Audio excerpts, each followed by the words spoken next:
In this video, we will go over the terrain detail texture paint mode, as they call it here in Giants Editor 10. Basically, it's where you paint textures on the terrain. Sure. Right? Cool. Anyway, so to get started, we will want to find the area that we want to paint in, and we will select the tool. Okay. When you select it, of course, Giants was kind enough in Giants Editor 10, not in the previous ones, but in 10 it automatically opens up the texture area. They did separate these in the Giant Center 10, which is great. GE10, awesome. So there are some good things about it, right? Okay. Anyway, so you can click this to open it, click it again to close it. You can also click it to open it and hit escape to close it. Well, okay, maybe not. Sometimes you can hit escape and it'll go away, but just clicking it again should do the trick. Okay. And if you watched our other tutorial on the terrain sculpt mode, a lot of this is pretty similar. Okay, so here we have it, and we can adjust the brush size. Terrain cannot be changed. So we got our brush size. Okay, see how that's tiny and that's big. Okay, and we can also just scroll our mouse to make it bigger or smaller. So that way we can kind of change it on the fly, so to speak. And oh, to look around, you hold the left Alt key, and you can look around without having to close the tool to move around. And then so left click and hold to look around. Middle mouse button while you're holding the left Alt key. Middle mouse button while holding the left Alt key. Right click and hold or drag or whatever. Okay, so a little trick there. It took me a while to figure that one out. I actually figured it out on accident one time. Or I think I saw somebody do it and I was like, "Ooh, how do you do that?" I don't remember. But anyway, useful. Okay, so we have the size of the brush and we can create presets on this as well for the different settings down here and save them. And then just by dropping this down, you can select it again in the future. So that way, if you've got something set the way that you like it, it'll be easy to remember it. We've got opacity, which sets how much it does. I always just leave this on 1. I haven't really played with it on a lower number here. And your hardness, just like in the train mode. Um, I don't think we're going to see much difference here. Let's set these all the way up and see what's different. I'm not seeing any difference. So I don't think these really have much of an effect. Oh, that set it to 0. Hmm. Anyway, just leave these at 1. If someone knows exactly what that does or notices something that I don't, let me know. Be happy to know. Anyway, so moving on, we have brush type. So we have square and we have round. Okay. And then we have uh, the left mouse button, middle mouse button, and right mouse button. So left mouse button, add, smooth, subtract, replace. I believe with this tool, you really just have add and then um, subtract. I don't know. It seems like you just grab a different color and paint over it. So it's either you paint or you don't. So I wouldn't worry too much about these. So left mouse button to paint, add is to paint. And then we want to set our texture that we want to paint. We scroll down a little bit below noise here, and you'll have the texture area. You'll have a slope limit, all that good stuff. But anyway, so the texture layer is what we're painting. Now, when you're doing uh, this in GE, you want to use these ones that are all in uppercase because these lowercase ones are individual. So the asphalt 1 and 2 is technically asphalt. Okay.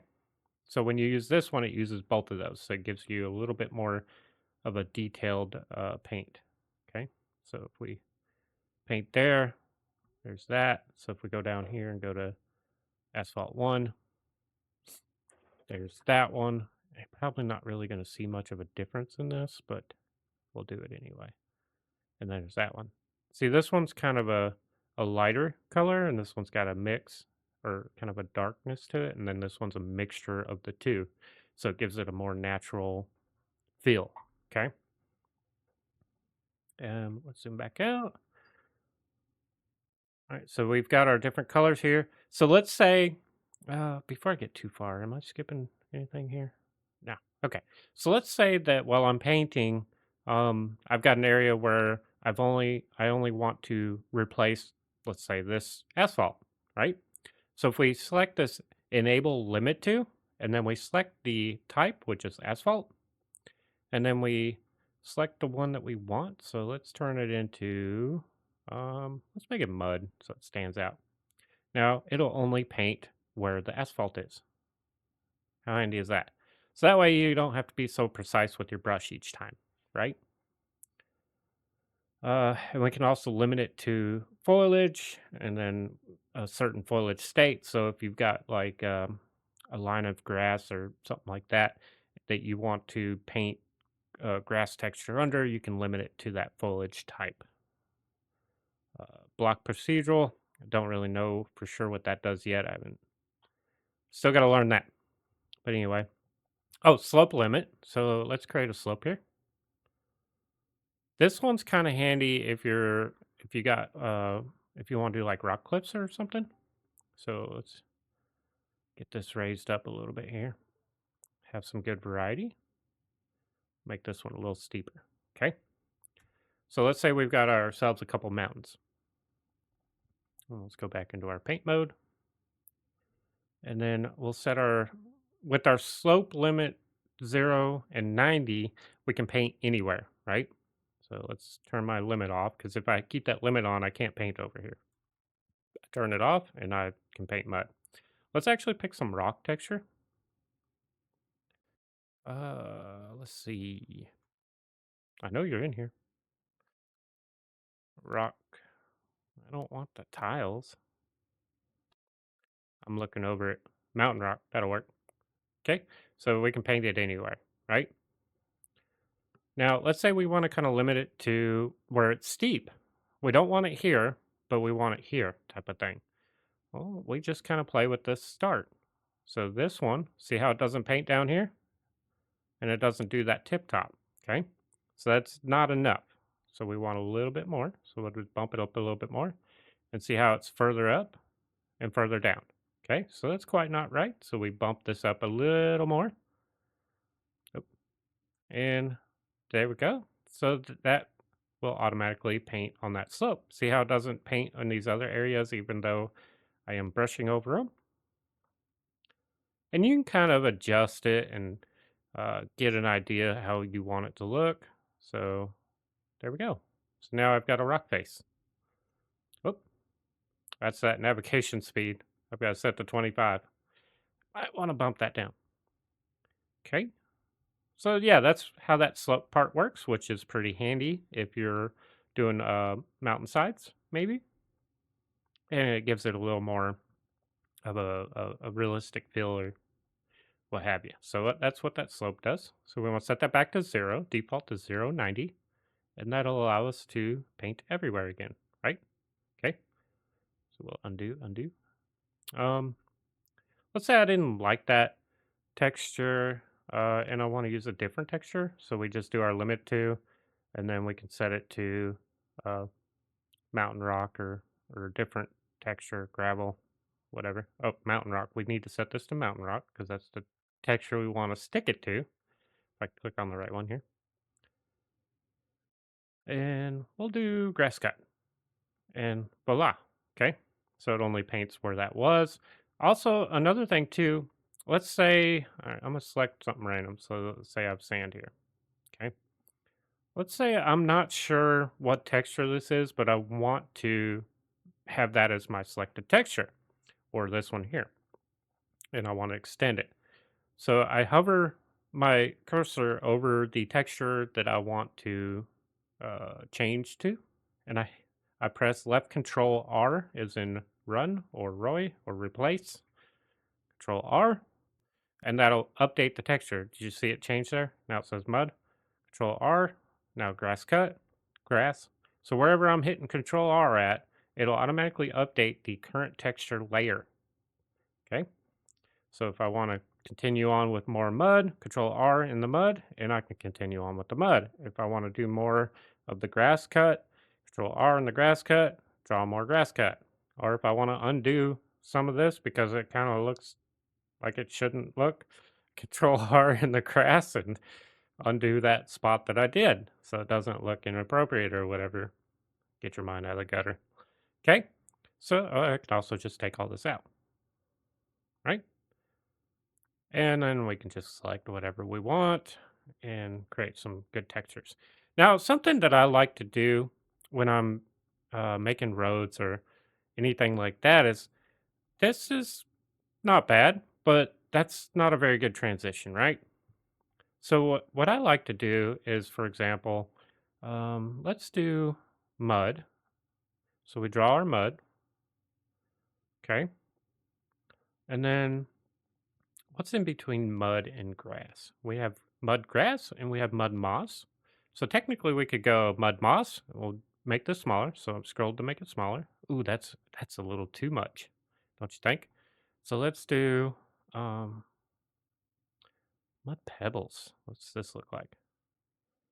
Okay, looks like we got a hard line there. Just kind of go over it again. Got rid of that hard line. Give it a little bit more of a transition there. I'm gonna make some more of this up here. Oh, wrong one. Control R. It's not picking it up on my regular mud for some reason. Okay, so there we go. I wonder if it's due to the texture colors. I bet you that's what it is. Anyway, okay, so we've got our mud up here and we're gonna work on our transition down here. So currently we have the mud uh, pebbles and then we'll do the mud moss.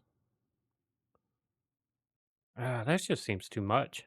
We'll go ahead and do mud grass and see what that looks like. That's not bad. That's a little better. And then do we have a grass dirt? I wonder. Grass dry. Grass dirt. Perfect. And then we can do that texture through here.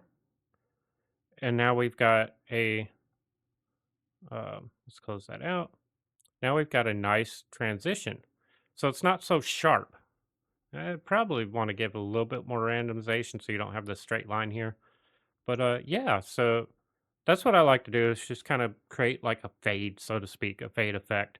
And once you put grass foliage on it, do a little bit of grass here, you won't really see the transition as much, but it does make a big difference. So just something to keep in mind. And you can do that with the different textures like the asphalt or gravel or whatever. So yeah. Um, but yeah, so that's how you use the texture tool. I think that's everything in there. Oh, here we go. We can add some noise. Noise. Noise. Noise. I can't even say noise right. Wow. Okay. Anyway, we'll set this to mud. Let's see what this does. I'm not really seeing too much noise here. Maybe it's on the edges. Let's bump this up. Random seed. I don't know. I just don't see it. I don't guess this really does much for this tool.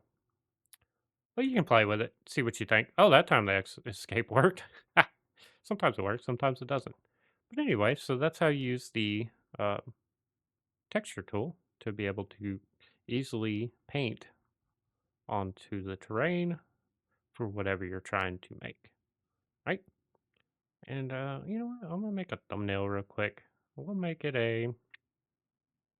we'll turn the noise off and we'll make it mud and we'll just make a smiley face, right there. Okay. Well, I appreciate you watching, and if you have any questions in relation to this tutorial or any others, or you would like to see any other tutorials for GE, let us know. So yeah, more to come. Appreciate you watching.